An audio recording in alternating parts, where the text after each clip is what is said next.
Assalamualaikum warahmatullahi wabarakatuh. Di sini saya akan menjelaskan mengenai teori psikologi kognitif yang disusun oleh saya sendiri, Haula Karimah, NIM 2015-2007. Sejarah 1. Aristoteles dan Plato.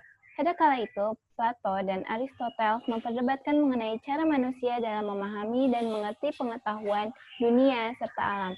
Plato memiliki pendapat bahwa manusia mendapatkan pengetahuan melalui cara penaklukan secara logis yang kemudian disebut sebagai aliran rasionalisme. Wilhelm Wundt.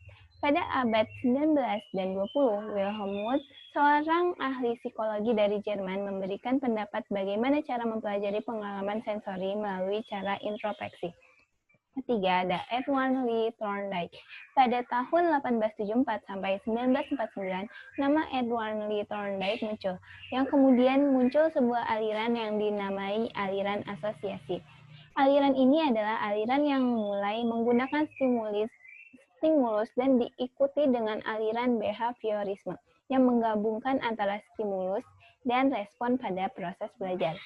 Dari hal ini kemudian psikologi kognitif muncul sebagai sebuah fase pengetahuan baru yang dikemukakan oleh Edward Tolman, yang akhirnya membawa nama Tolman sebagai Bapak Psikologi Kognitif Modern. Definisi.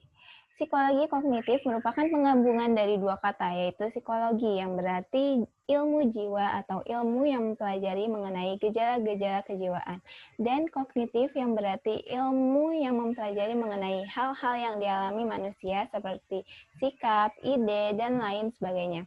Psikologi kognitif dapat diartikan sebagai cabang dari ilmu psikologi yang mempelajari proses mental atau aktivitas pikiran yang pada umumnya membahas mengenai bagaimana cara berpikir, melihat, dan belajar dari seseorang. Aspek 1. Ada kematangan. Semakin bertambahnya usia, maka semakin bijaksana seseorang. 2. Ada pengalaman, yaitu hasil interaksi dengan orang lain. Ketiga, ada transmisi sosial, yaitu hubungan sosial dan komunikasi yang sesuai dengan lingkungan. Yang keempat, ada ekuilibrasi, yaitu perpaduan dari pengalaman dan proses transmisi sosial. Tahapan. Teori tentang tahapan perkembangan kognitif manusia menurut Jean Piaget. 1. Tahap sensori motor dari 0 sampai 24 bulan. Setiap bayi lahir dengan refleks bawaan dan dorongan untuk mengeksplorasi dunianya.